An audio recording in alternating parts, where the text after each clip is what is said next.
تمام محاسن حضور کی ذات میں رکھ دی، تمام خوبیاں حضور کی ذات میں رکھ دی، سارا حسن جمال حضور کے اندر سمیٹ دیا گیا۔ کیا خوبصورت فرمایا امام بوصیری نے، فَجَوْهَرُ الْحُسْنِ فِيهِ غَيْرُ مُنْقَسِمِ، حسن کی جو حقیقت ہے، جو جوہر ہے، اے محبوب آپ میں ہے، وہ کسی اور کو اس سے حصہ نہیں ملا، وہ تقسیم ہوئی بھی نہیں ہے۔ اب یہ ساری کائنات کا حسن کیا ہے؟ پیارے بھائیوں، یہ حسینوں کا حسن جتنا بھی ہے، یہ میرے آقا کے حسن کی تقسیم نہیں ہے، صرف حضور کے حسن کی جھڑن ہے جو ظاہر ہوئی، یہ تجلی ہے جو ظاہر ہوئی۔ جوہر الحسن صرف حضور کی ذات اقدس میں ہے۔ حضور کے حسن کو دیکھنا ہو تو قیامت میں دیکھنا، حضور کا حسن تو قیامت میں نظر آئے گا۔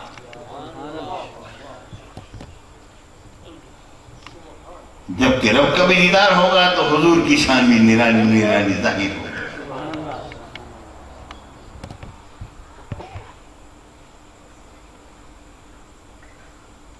اب میرے آقا کی وجود مبارک سے ظاہر ہونے والے تجلیات،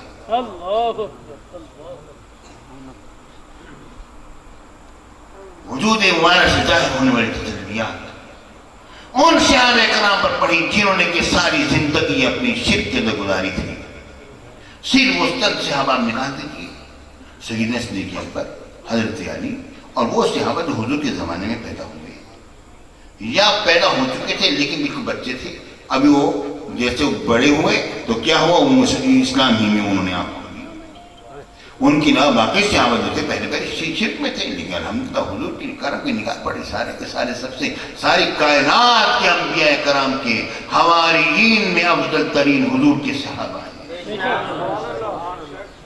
جس طرح میرے آقا حضور علیہ السلام کی فضیلت تمام انبیاء کرام پر ہے، پیارے بھائیوں میں یہ بات عرض کر دینا چاہتا ہوں، اس طرح تو نہیں کیونکہ حضور سے کسی کو مشابہت نہیں دی جا سکتی ہے، لیکن یوں میں کہوں گا کہ میرے آقا تمام انبیاء کرام میں سب سے افضل اور اعلیٰ ہیں، سب میرے آقا کے صحابہ سارے انبیاء کے صحابہ سے افضل اور اعلیٰ ہیں۔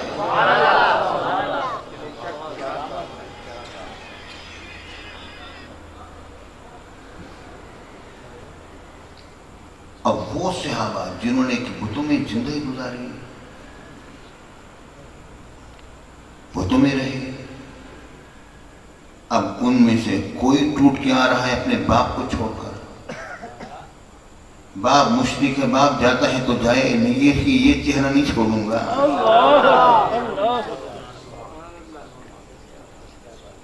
ماں جاتی ہے تو جائے۔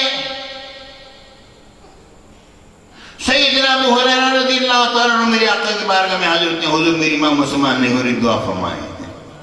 میرے آقا نے دعا فرمائی، گھر میں گئے، اندر داخل ہونے لگی، ماں نے روک یہ ابھی نہیں آنا، سبق اور ادھر میں غسل فرما رہی۔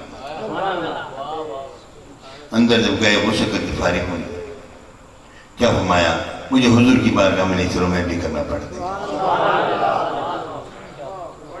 پیارے بھائیوں، یعنی اولاد جو ہے باپ کو چھوڑ کے مسلمان ہو رہی ہے، باپ اولاد کو چھوڑ کے مسلمان ہو رہا ہے، پورے کنبوں کو چھوڑ کے لوگ مسلمان ہو رہے ہیں اور اسلام کو اختیار کر رہے ہیں۔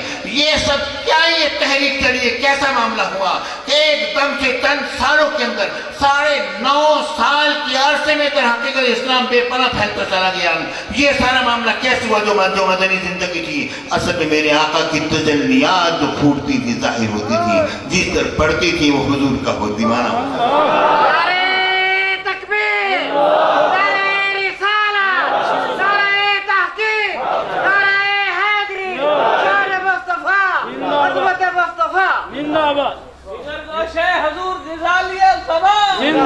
اس سے پہلے کا ماجرا کیا ہوا؟ مکی زندگی 10 سال کی مکی زندگی 13 سال کی تھی، لیکن پیارے بھائی 3 سال تو نکال دیجیے نا، ابتدائی زمانہ جو تھا اس کو الگ کر دیجیے، باقی 10 سال تبلیغ شروع ہوئی تھی نا۔ وَأَنذِرْ عَشِيرَتَكَ الْأَقْرَبِينَ ہو تو 3 سال کے بعد حکم آیا تھا نا۔ اس میں کیا ہوا تھا؟ پیارے بھائیو، ہر نبی کی پہلی زندگی عبادت سے عبادت ہے،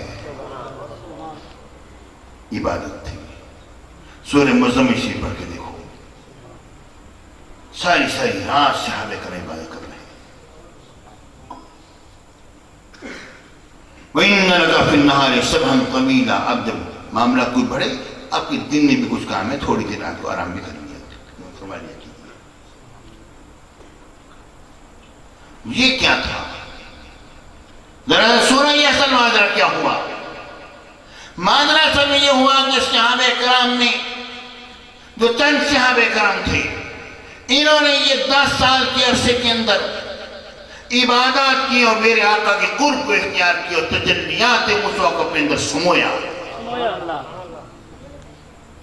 اب جب پھر میرے نبی کے صحابہ کرام ہجرت کر کے باہر نکلے، کچھ حبشہ میں گئے تو نجاشی مسلمان ہو گیا، نہیں بیٹا اسلام خدا کے ساتھ، حبشہ میں گئے تو نجاشی مسلمان ہو گیا۔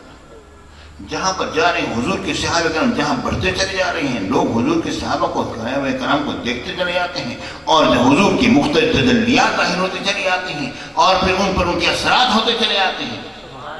پیارے بھائیوں، میں صحیح عرض کرتا ہوں، حضور علیہ السلام کے باطنی تجلیات بھی ظاہر ہوئے صحابہ کرام سے اور ظاہری حسن و جمال بھی ظاہر ہوا، یہاں تک کہ حضرت داہیہ کلبی جو میرے آقا کے جو صحابی ہوئے، ان کی ایسی شان ظاہری حسن و جمال میں ایسی ظاہر ہوئی جو میرے آقا کے حسن ظاہر کی تجلی جب پڑی تو عالم یہ تھا کہ جس تک کہ آپ کیسر کی طرف گئے تو وہاں پر عورتیں اور بچے اوپر جھانک جھانک کے دیکھتے تھے کہ کیسا غلام آیا ہے کہ آقا ایسا خوبصورت ہے، کیسا خوبصورت ہوگا۔ یہاں تک کہ روایات میں یہ بات ملتی ہے کہ آپ کو اگر کوئی حاملہ عورت دیکھ لیا کرتی تھی تو اس کا حمل تک ثابت ہو جائے کہ آپ کے حسن کتاب نہیں رکھتی تھی۔ حضرت داہیہ کلبی جیسے لوگ جو کہ میرے آقا کے حسن جوان کے مظہر بنے، جتنا اس دنیا میں کوئی بن سکتا تھا۔ حضور کا تو حسن جمال کچھ سمجھ سکتا ہی نہیں ہے۔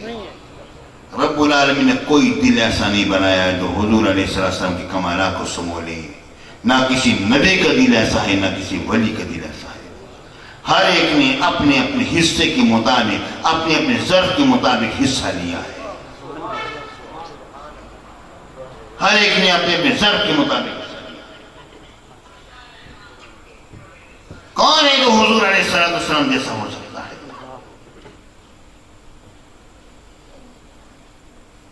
پیارے بھائیوں، میرے اور آپ کے نبی کا حسن جمال تو قیامت کے دن دیکھنا، لیکن میرے آقا کو علماء سے بڑی محبت ہے، علماء سے بڑی۔ میرے آقا نے فرمایا فضل العالم علی العابد کفضل علی ادناکم، عالم کی فضیلت عابد پر اس طرح ہے، علم والے کی فضیلت عبادت کرنے والے کے اوپر اس طرح ہے جس طرح کہ میری فضیلت تم میں سے ادنا پر ہے، کہ میرا ادنا صحابی عابد ہے اور میں سب سے بڑا عالم ہوں۔ یہاں تک کہ ابن تیمیہ نے یہاں تک لکھتا ہے کہ فوق کل ذی علم علیم، کہ رب العالمین نے فرمایا ہر علم والے کے اوپر ایک علیم ہے۔ وہ علیم کون ہے؟ وہ سرکار مدینہ سرور سینہ صلی اللہ علیہ وسلم۔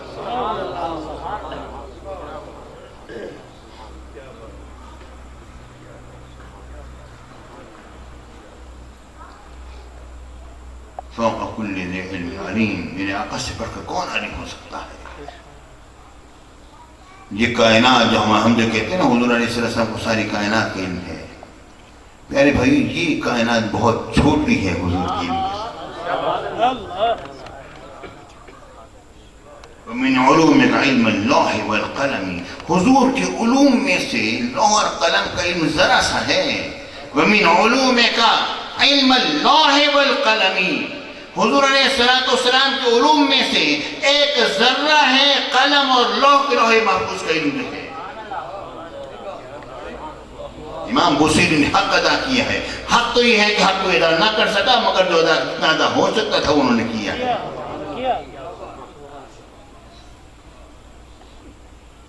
حضور کا حق تو کوئی ادا نہیں کر سکتا، کون ہے جو حضور کا حق ادا کرے؟ ہر ایک پر حضور کا حق ہے۔ غلام ہوتا ہے وہ جانتا ہے کہ میرا مالک پر کوئی حق نہیں ہے، مالک ہی کا میرے اوپر حق ہے، اور بس میری خوش نصیبی ہے کاش کہ مالک مجھے اپنی غلامی میں قبول کرے۔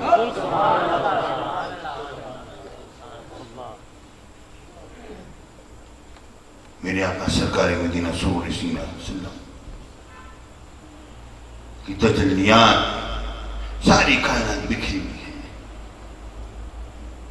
حضور علیہ السلام آج بھی اسی طرح دیکھ رہے ہیں جس طرح کے میرے آقا دنیا زمین پر چلتے پھرتے صحابہ کرام میں ہوتے تھے، اس وقت دیکھا کرتے تھے۔ آخری بات عرض کرتا ہوں، میں جاتا ہوں، یہ موضوع ایسا چھڑ گیا تصوف کا تو چلتا رہے گا۔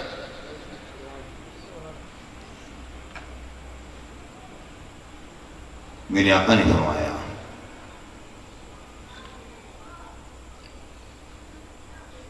جب انسان مر جاتا ہے، غور کرنے کی وجہ سے حدیث آپ نے سنی ہوگی، لیکن ذرا اس کی فقاہت بھی ذرا ہم سے سن لیجیے۔ انسان جب مر جاتا ہے، مرنے کے بعد پھر فرشتے آتے ہیں اور سوال و جواب کرتے ہیں، اور پھر میرے آقا کا دیدار کرایا جاتا ہے۔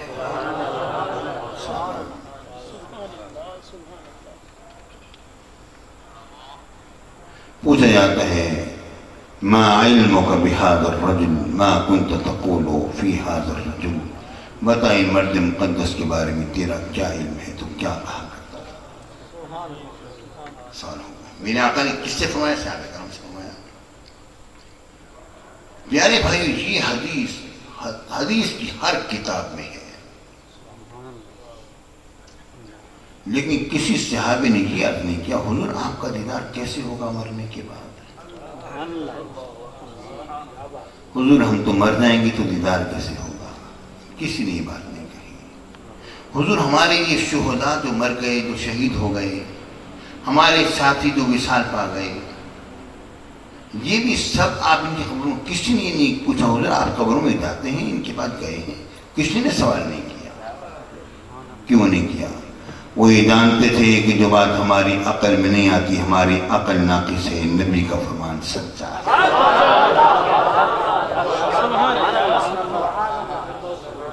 اور محمد نام ہی اس چیز کا ہے کہ اپنی عقل کو، اپنے علم کو، اپنے ادراک کو، اپنے حواس کو، سب کے سب چیزوں کو محبوب کے قدم میں رکھ دو۔ جو آپ نے کہہ دیا وہی حق ہے، جو میں نے دیکھا وہ غلط ہے۔ یہاں پر میرے شیخ مرشد غزالی یہ زمان نے فرمایا میری آنکھ غلط دیکھ سکتی ہے، کائنات کا نظام غلط ہو سکتا ہے، مگر زبان غلط نہیں ہو سکتا۔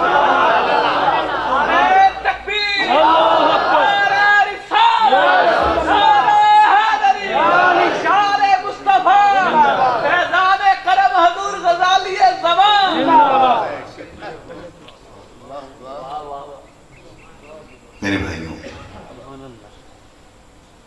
میرے آقا حضور علیہ السلام کی تجلیہ ساری دنیا میں بٹ رہی ہے، حضور کا فیضان تقسیم ہو رہا ہے۔ اللہ رب العالمین کا ہم پر بڑا کرم ہے، اس نے ہمیں تمام انبیاء کا امام عطا فرمایا، اس نے ہمیں تمام اولیاء کا سردار عطا فرمایا، ہمیں تمام انبیاء کا امام بھی عطا فرمایا، تمام اولیاء کی کرامات کا جامع، فضائل مکارم کا جامع حیدر کرار بھی عطا فرمایا، ہمیں غوث اعظم بھی عطا فرمایا، تو ہمیں امام اعظم بھی عطا فرمایا۔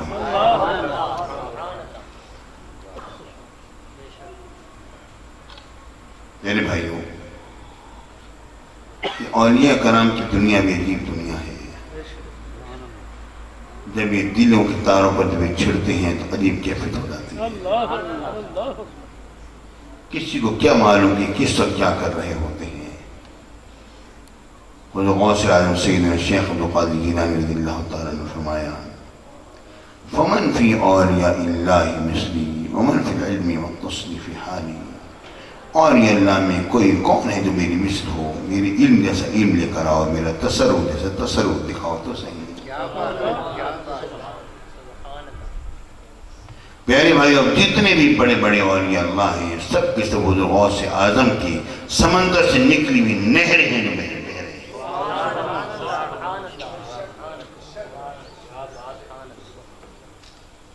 خوش نصیب ہیں وہ لوگ جو کہ ان سمندروں سے، ان نہروں سے اب حصہ لیتے ہیں۔ اب تو یہ خوش نصیب، اور یہ ساری نہریں حضور غوث اعظم کے زمانے میں اور ان کے بعد جتنی بھی نہریں نکلی ساری کی ساری فیضان غوث الورا ہیں، اور کیا ہے۔ رب کی بارگاہ میں دعا ہے اللہ تعالی ہم سب پر کرم فرمائے۔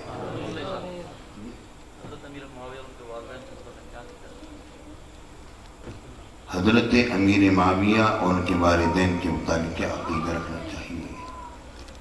پیارے بھائیوں، ان کے بارے میں وہی عقیدہ رکھنا چاہیے جو میرے آقا نے ہمیں دیا ہے۔ پیارے بھائیوں، یہ مجھے بتاؤ کہ حضرت معاویہ رضی اللہ تعالیٰ عنہ نے انہوں نے کلمہ جو پڑھا، میرے آقا نے ان کو کلمہ پڑھایا؟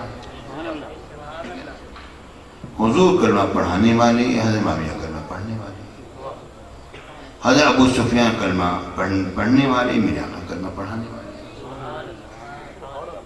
پیارے بھائیوں، اب ذرا دیکھو حضرت ابو سفیان کو پتہ ہے ایمان نصیب کیوں ہوا؟ تو صوفی کیا بولتا ہے؟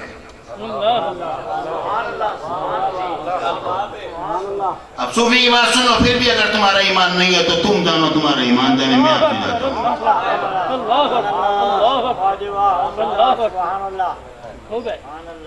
ایک مرتبہ ابو جہل نے جہالت کی، جو مشہور تھا ابو الحکم کے نام سے، حکمت والا، دانائی والا، میرے آقا کا مخالف ہوا تو ابو جہل بن گیا، جہالت والا بن گیا۔ ابو گمان والا کیا ہوتی ہے نا، لیکن میں تو یہ کہوں گا کہ جہالت کا باپ بن گیا۔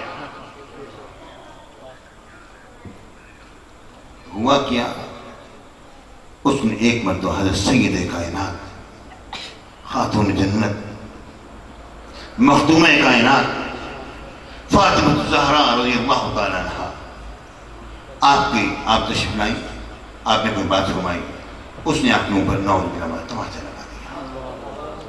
بس یہ لگانا تھا، حضرت ابو سفیان کو معلوم ہوا، حالانکہ مشرک تھے۔ آپ نے سیدہ کائنات کو بلایا، فاطمہ ادھر تشریف لائی اور فرمایا میں بیٹھا ہوں یہاں پر، آپ اس کے منہ پر تماچا مارے، میں دیکھتا ہوں یہ کیا کرتا ہے۔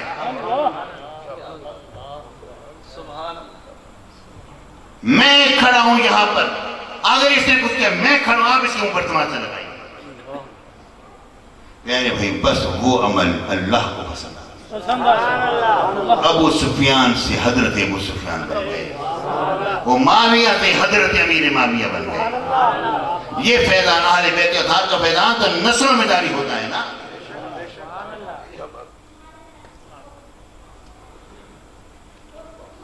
پیارے بھائیو، رب العالمین بات واضح کر دی، اگر یہ فیضان نہ ہوتا تو یزید سے بدتر ہوتے ہی لوگ، لیکن فیضان جاری ہو گیا، صحابی مصطفیٰ بن گئے۔ یہ خاتون جنت کا فیضان ہے جو کو نصیب ہوا۔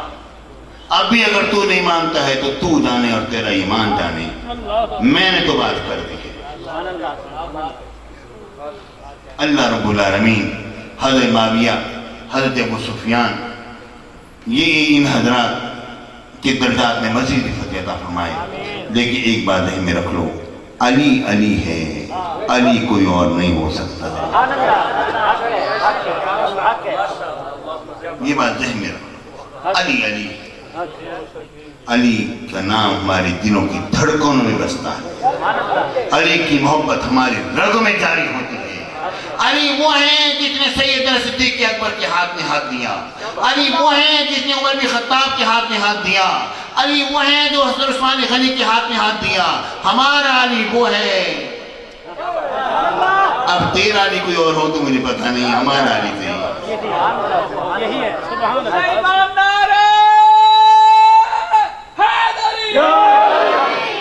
پیارے بھائیو، حضرت علی حضرت معاویہ رضی اللہ تعالیٰ عنہ، اس موضوع پر میری ایک تقریر موجود ہے نیٹ پر، ٹھیک ہے، حضرت علی حضرت معاویہ کے نام سے موجود ہے۔ آپ بھی سن سکتے ہیں. جس وقت میں نے تقریر کی ان دنوں عیسائیوں کا ایک بہت بڑا پروگرام ہوتا تھا, اس مہینے میں ہوتا, ہر سال اس مہینے میں ہوتا ہے. تو جس وقت لوگوں نے چیک کیا ہر مہینے کی یا ہر ہفتے کی وہ دیتے ہیں 28 روپے دیتے ہیں. ہاں, تو میں تو نیٹ پر نہیں آتا, مجھے پتہ نہیں. تو میرے ساتھیوں نے مجھے بتلایا کہنے لگے کہ اس پروگرام سے زیادہ آپ کی تقریر سنی گئی ہے اور دیکھی گئی ہے. حضرت علی حضرت معاویہ پر میں نے بولا تھا پوری دنیا کے اندر گھومی تھی میری تقریر, اور اے سنیو تم سے زیادہ دیوبندیوں نے وہ تقریر سنی ہے, کاش کہ تم بھی سن لیتے. اور رب کی بارگاہ میں دعا کرتا ہوں اللہ تعالیٰ کو کرم فرمائے. اللہم صلی علی سیدنا مولانا محمد وعلی آل سیدنا مولانا محمد بارک وسلم. یا اللہ میرے پروردگار ہمارے مولانا جی سب خیر فرما, ہمارے ان کی بیٹے کی خیر فرمائے, ان کی دونوں بیٹے خبیب کے اور دوسرے نام کے بتائیں عمر حسن, اللہ تعالیٰ کی خیر فرمائے. حضرت خبیب رضی اللہ تعالیٰ وہ میرے آقا کے پیارے پیارے صحابی ہیں جن کو جب گرفتار کیا گیا تھا, مشرکین نے گرفتار کیا تھا, تو انہوں نے اپنے مثال سے شہادت سے پہلے کیا کیا, 2 رکعت نماز نفل پڑھی تھی. یہ بدعت جو ہے حضرت خبیب نے جاری کر کے بتلا دیا. کچھ بدعتیں اچھی بھی ہوتی ہیں اور کچھ بدعتیں بری بھی ہوتی ہیں. اچھی بدعت ظاہر کر دیا. رب کی بارگاہ میں تو اللہ تعالیٰ ہم سب پر فضل و کرم فرمائے, اللہ تعالیٰ ہم سب پر رحمت نازل فرمائے. آمین آمین. اللہ تعالیٰ میاں محمد ناصری صاحب کی خیر فرمائے. یا اللہ میرے سارے ساتھی بھی خیر فرمائے, تمام کو زندہ و سلام. آمین آمین. لا الہ الا قاری کاشف صاحب نے حسنین شفر بک بٹائی. اب آپ مہربانی فرمائیں, آپ اس کو ہی نہ